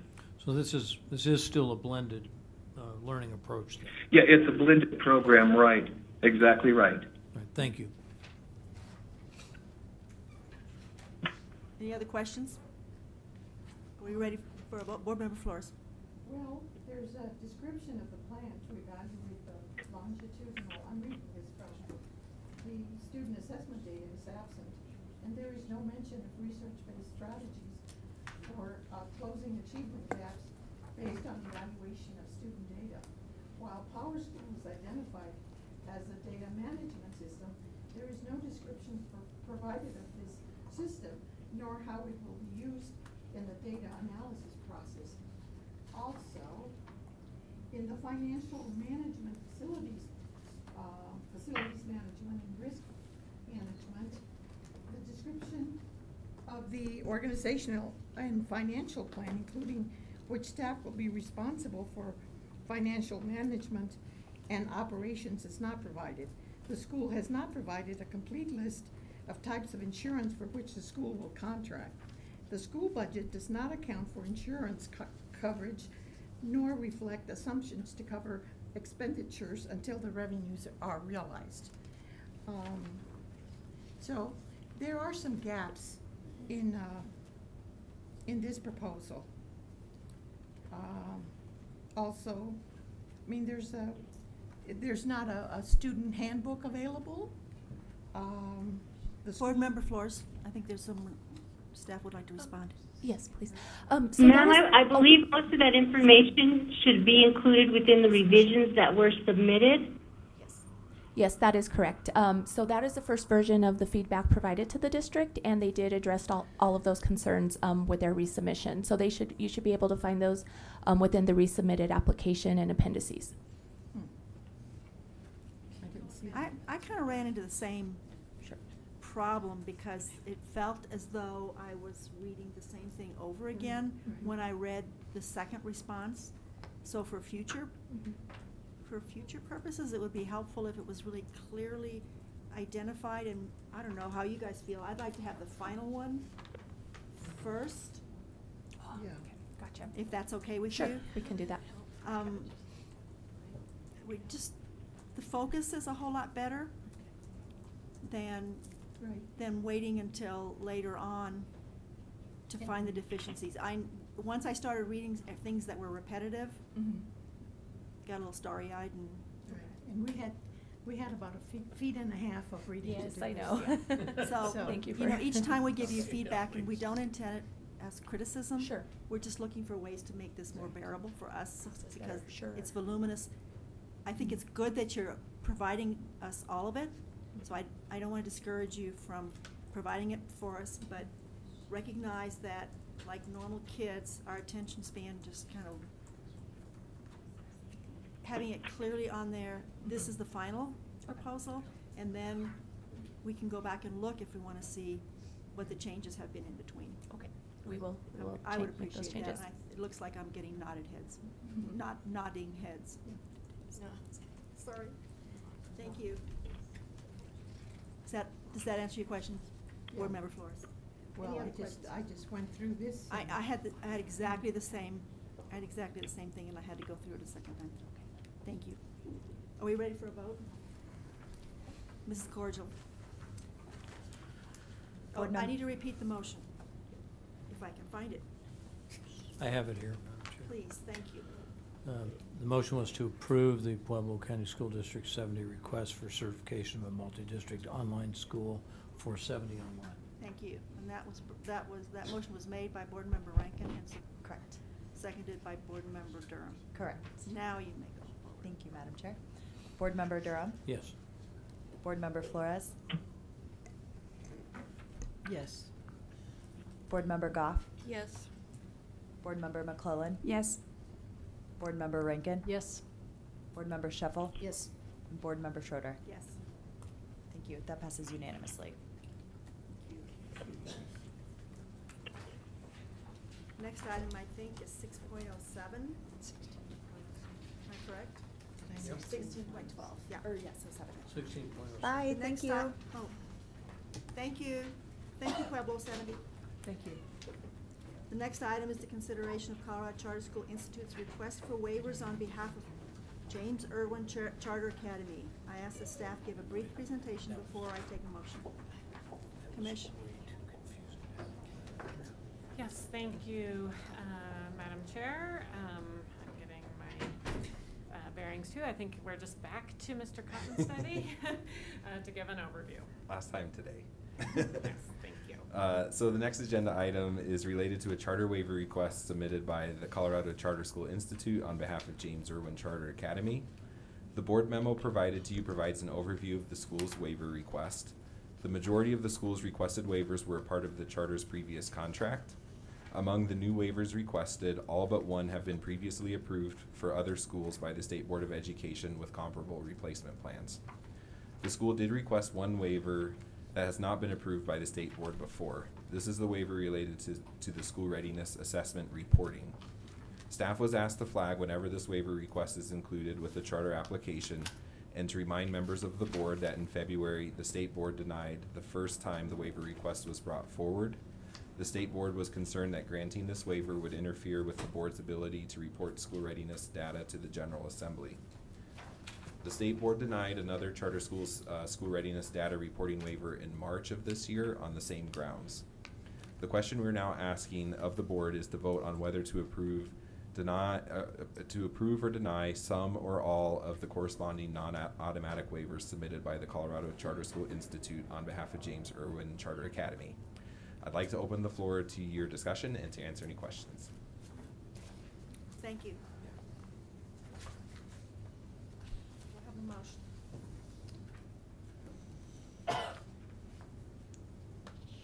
So I think the motion's gonna be whether, I think the motion's going to be to approve some of the waivers except for that one that we have not been granting, which is the second option. Or to change our policy and grant a waiver allowing a school to not report their early childhood, their I forgot what the terminology is. School readiness assessment. School readiness, thank data. you. Yeah. Data. This does not mean that we approve their waiver from the assessment Correct. requirement. So the It's only the school- report, they have their own replacement plan for their assessment. This is only about the reporting that we, in the past, have believed we needed in order to report properly to the legislature. Yeah. If you got a question? I have a question for Mr. Cottonsetti. Or maybe it's not, maybe it's for someone else, but the question is, if we approve all of their waivers, is there an opportunity for them to, the unusual one, to check back with us in a couple of years? It's just hard for me to disapprove of any of these just because of how well that school's doing on their own. Okay. No, we're not. The idea is to approve all their waivers except that one. I know I'm going Okay. back to the approve all waivers. So I believe that this contract is for 5 years. I So see. at the end of 5 years, at a minimum, within 5 years, the school will come back with an updated contract that would be approved by the board. If they make any amendments between now and those 5 years, then the request would come before the board earlier than that. And then in 5 years, if we approved all of them and in 5 years we found the readiness one, the scores are going down or accountability, then we could not approve that waiver then, is that correct? So it is my belief that at any time that a request for waivers comes before the board, you can approve or deny individual waivers. Thank you. Board Member Flores? And I think we're going about it kind of the wrong reason. I mean, I think that teachers should be trained. Teachers should be better than a test in this case, as far as language development and such. And DIBELS is a terrible test. And especially if you have a lot of speakers that are non-English speakers. So I think it's just crazy that we don't take what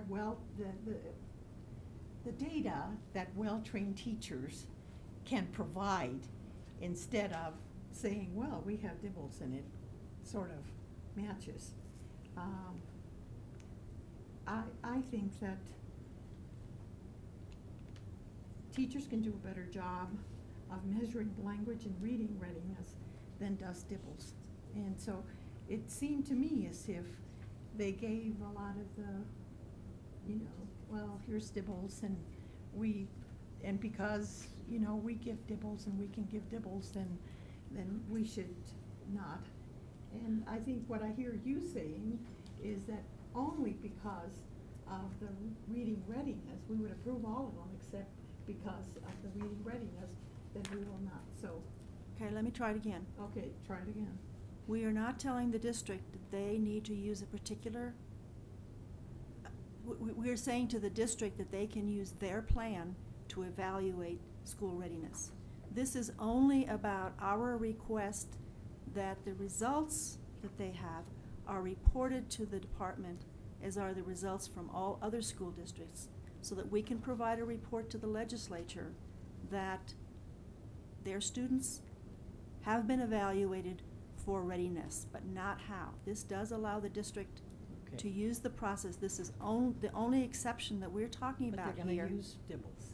The only exception that we're talking about here is the reporting piece. And we have said previously, and I think it's pretty reasonable, that if we continue to grant these waivers, then we cannot make a report on student readiness. What we believe that the legislature intended when they passed the law requiring kindergartners to be evaluated, because they hoped to see over time an improvement in the readiness of our kindergarten kids.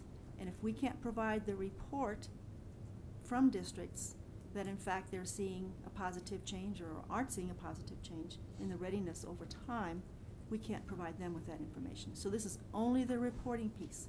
Correct me if I'm wrong. please. Yeah, so I know that the one waiver that is being discussed is on the reporting The of the reporting data. only, so that would be the second option. Yeah. Which means that we would grant all the waivers, and you may disagree with that. You may not want to give them a waiver from their readiness assessment that they use. But what the second one says is that we grant them all their waivers except the reporting. So once they evaluate their kindergarten kids, they report what they find. Correct. Based on their assessment that they use. Yeah. Board Member Goff. Thank you. The last time we passed this, or twice, I'm fine. I had moved to adopt the decision, but I've been troubled by the wording of that motion, because I think on the one hand, I don't think we can say the board would like.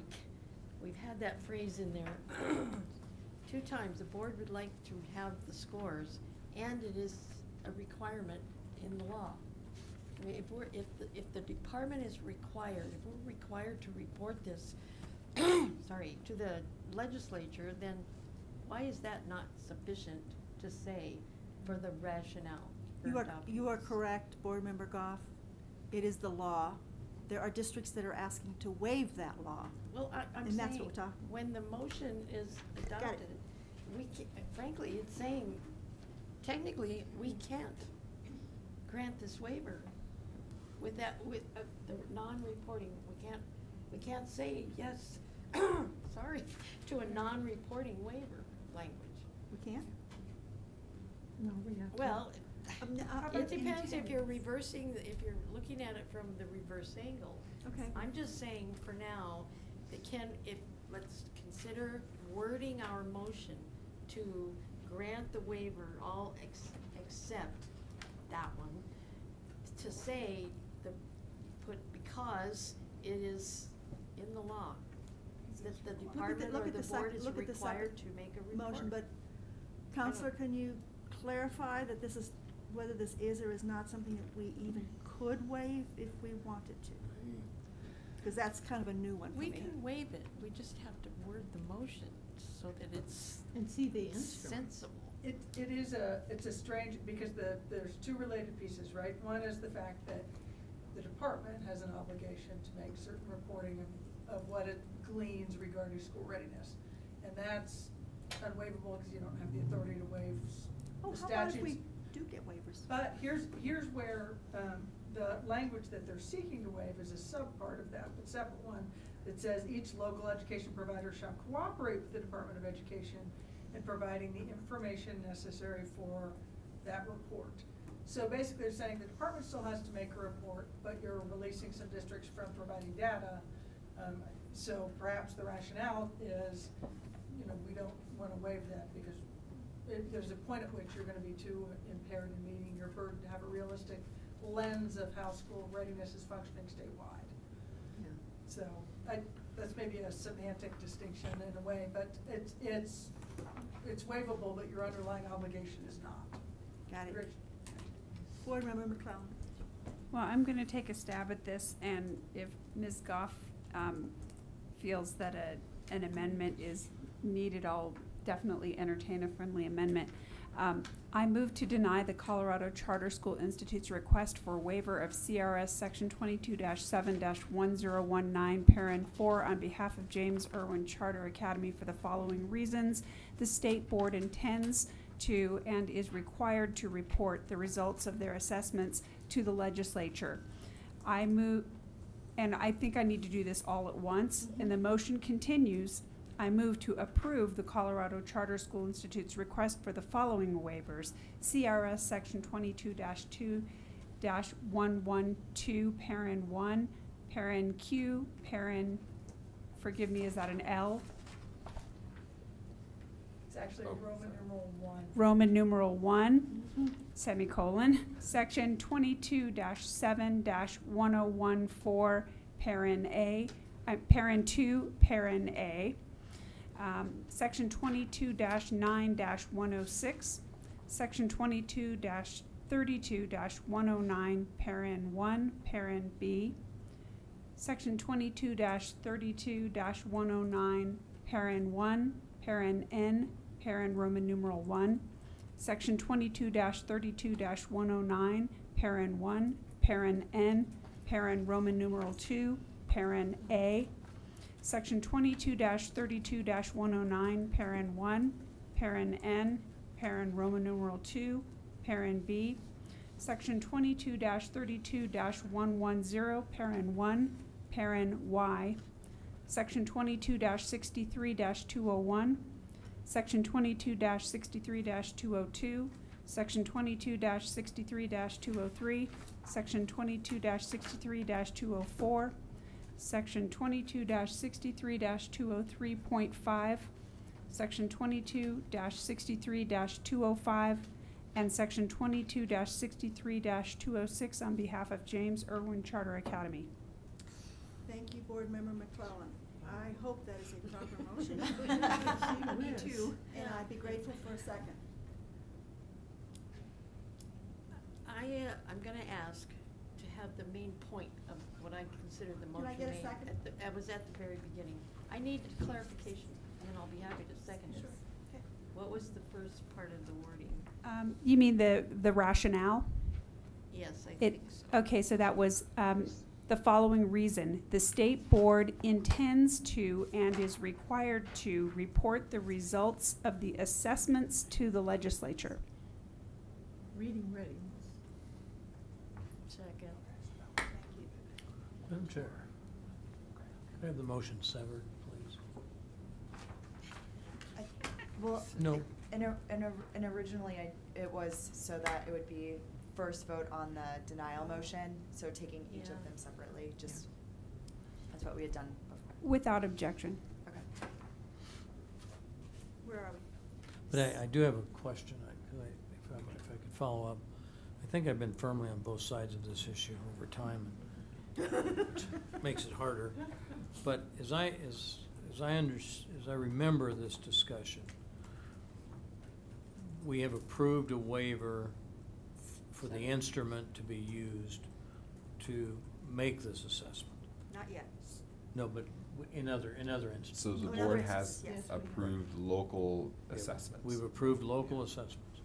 And those local assessments may not capture necessarily or in the form of the information that the board receives from those who have not been granted a waiver.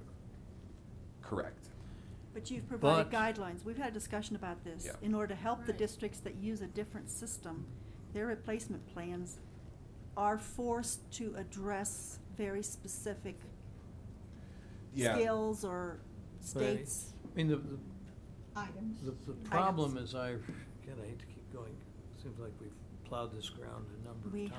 have. Well, I may offer what I think is on the context is that we will work with the schools to make sure that their assessment can be reported in the format from the state. Yes, that's.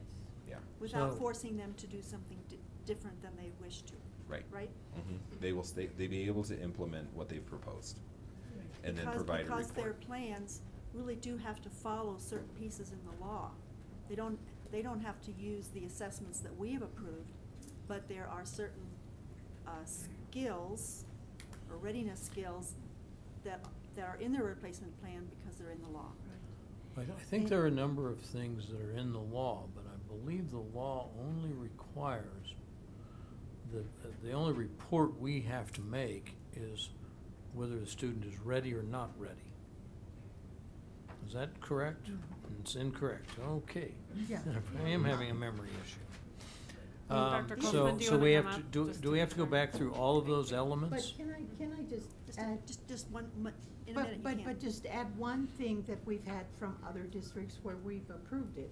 We have seen the instrument. We have seen the instrument.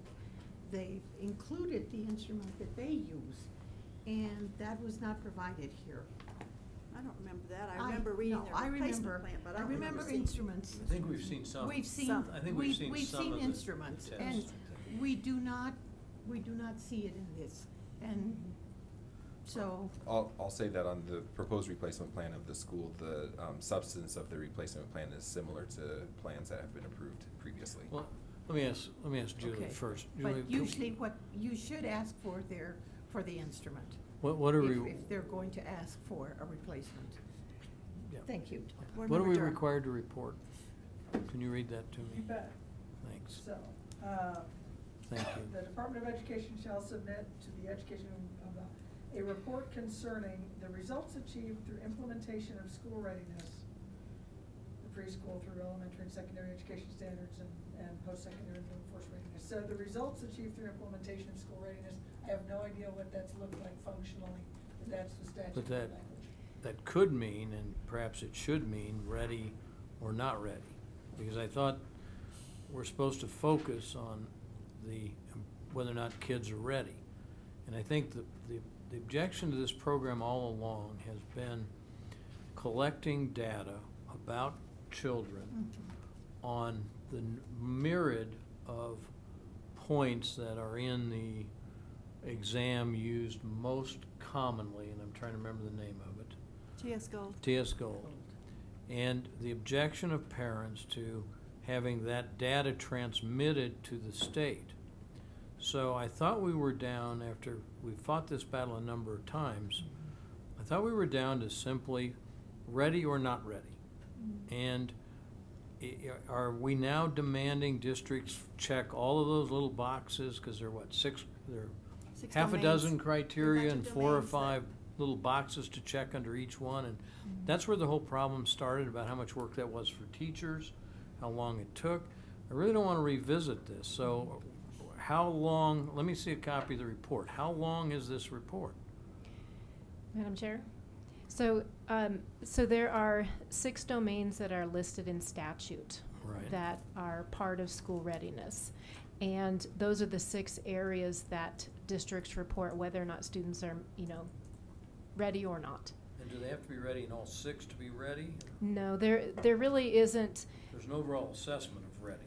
Right, there really isn't a research-based kind of tool or knowledge to say that the precise mix of when a child is ready or not. Instead, we look at each of those domains, and districts report The state board adopted a reporting system where they just report the number of domains in which students are ready.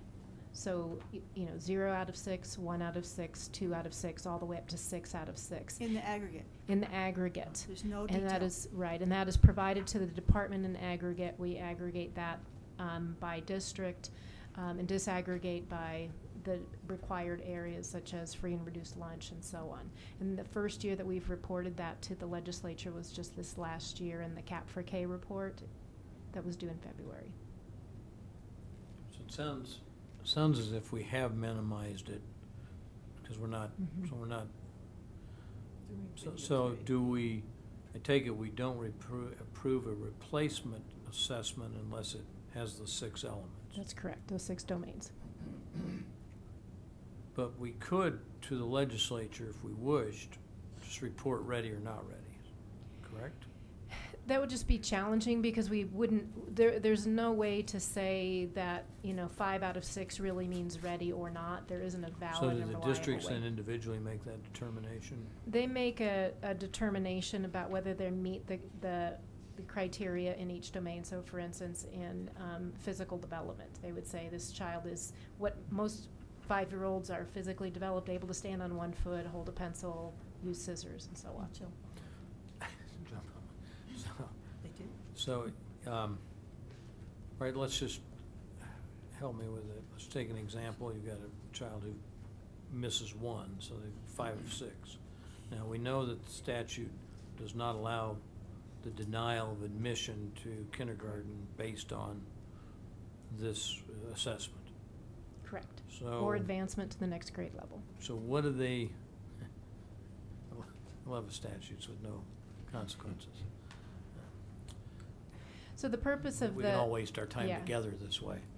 So the other part of that statute around the assessment is that the results of that are really to inform an individual school readiness plan for each kindergartner. So teachers work with parents to say, this is where we're seeing strengths, here's where we're seeing needs, and this is a plan to help them get ready in this area. So we're not really reporting ready or not ready to the legislature. We're reporting how many children meet 6 of 6, 5 of 6, 4 of 6, 3 of 6. Correct. Mm-hmm. It could have an effect on That's why we had the preschool curriculum, for example. If in Yeah. fact we keep finding a particular domain that, Well, Right. remember, we don't set curriculum. what? We don't set curriculum. I just said it could have an effect on, we don't, but for preschools, that kind of information could be useful to preschools, that our kids are, think perhaps that we've got too much screen time and it's having some sort of an effect on school readiness, if that's information that, And that would be at the local level, so, Yes. districts have all of their data and they can say, you know what, we're finding that our kindergartners don't have the ability to attend as well. Let's see what's going on, and can we, talk about that as a whole school, or we can look what's happening in preschool. and share If with they have a parents. preschool program. Okay. I think, always, it's good to have a memory refresher periodically. Well, that's complicated enough that I'm just wondering if we shouldn't be making a cheat sheet for us, what it is that we are asking for, so that when, and maybe also for the districts, so that when they create their own Right. I think, plan, it might be helpful for them to know. I think the dilemma is we are required to make a report. We can't make a report if we don't have data. Are we requesting the minimum amount of data required? I think if not, we're pretty close to it. Pretty close. So, I mean, asking them to have an instrument that has 6 domains for reading readiness is not asking too much. So, And for Mr. them Durham, do you to- still wanna start over on this? yeah, I think there may be members of the board who wish to vote to approve all the waivers, and I think they should have that opportunity, and by having them lumped together, it makes it more difficult, so. So I just separate the one. Kind of just separate the one. I don't wanna vote how many ever times. Is it 22-9106? Is that the one? 22-7-10194? Yes, that's the one that you'd be separating. Parentheses 2A. No, look at the top. It's Preschool individualized. The motion, had I understood that it was the staff's intention to have these voted on in 2 blocks, and I apologize, that was my bad. When it said I move again, I had a moment of hesitation, and I should have listened to it. So that first motion before the severance would then read, I move to deny the Colorado Charter School Institute's request for a waiver of CRS Section 22-7-1019, Parent 4, on behalf of James Irwin Charter Academy for the following reasons. The state board intends to and is required to report the results of their assessments to the legislature. And after that vote, we would then move on with the other. Is it 109 print 4? Yes, 22-7-1019, Parent 4. You'll see that. Well, it's down at the bottom. Yeah, it's the one at the very bottom. Okay. Want to call the vote? Yes. Oh, wait a Mrs. minute, I need another second. Board Member Goff had seconded Thank you. the motion. So the first motion is a motion to deny Yep. 22-7-1019 print 4. The reporting only. Correct. Okay. Board Member Durham? Okay. It's painful. I'm sorry. I see the smoke coming out. Yeah. Yeah. It's the first indication. It is painful. Yes. It's late. Board Member Flores? Yes. Board Member Goff? Yes. Board Member McClellan? Yes. Board Member Rankin? Yes. Board Member Shuffle? No. Board Member Schroeder? Yes. Thank you, that passes 6-1. Can we pretend like, Yeah, I don't know that we need to. Like we've already done it. like we've already done the second one? Yes, yeah, Yes. and we still have Moved by Board Member Board Member McClellan. and seconded by Board Member Goff. Is that okay, folks? Thank For you. the Is that approval legal? of all the other waivers. Yes, for Yes. approval of all the other waivers. Is that okay? Is that legal? Yes. Let's pretend like it is. It's late. Board Member Durham? Yes. Board Member Flores? Yes. Board Member Goff? Yes. Board Member McClellan? Yes. Board Member Shuffle? Yes. Board Member Rankin? Yeah. I Yes. messed that up again. And Board Member Schroeder? Yes. Thank you, that passes unanimously. Did their names changed? I don't know why. Well, the alphabet is fluid. It is. For us. For us. Thank you all. Thank you. Thank you. Thank you. The school very patient today.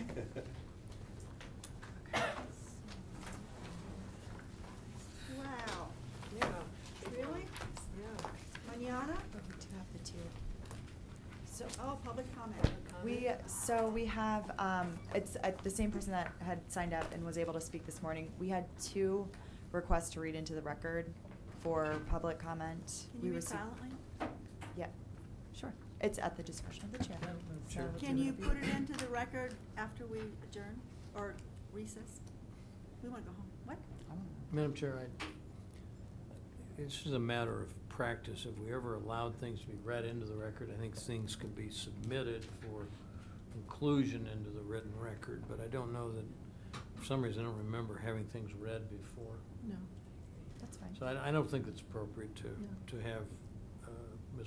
Cordial or anyone else read something into the record. What's the difference? If there's an email, it's in the record? Yeah. Mhm. So Perfect. make it an email. Okay. Perfect. All right. Does that work? I think that's preferable, yes. Okay. I'm not sure I understand. Well, if we somehow presume there's an obligation, if somebody sends us 3 minutes of commentary to read, we could be spending a lot of time sitting here listening to Ms. Cordial read. Actually, I was gonna have her read silently. Yeah, well, that's, No, that's still her time and. Silent reading Our is my time. favorite. well, we could divide it up and we could, each member could read, 1 minute. at the same time, we could each read a page each. Okay, somebody wants to pound the gavel here. Come on, honey, go. We need a motion to adjourn. Oh, come on. so. Move Somebody we make- recess until 9 a.m. tomorrow morning. I Thank second you. it.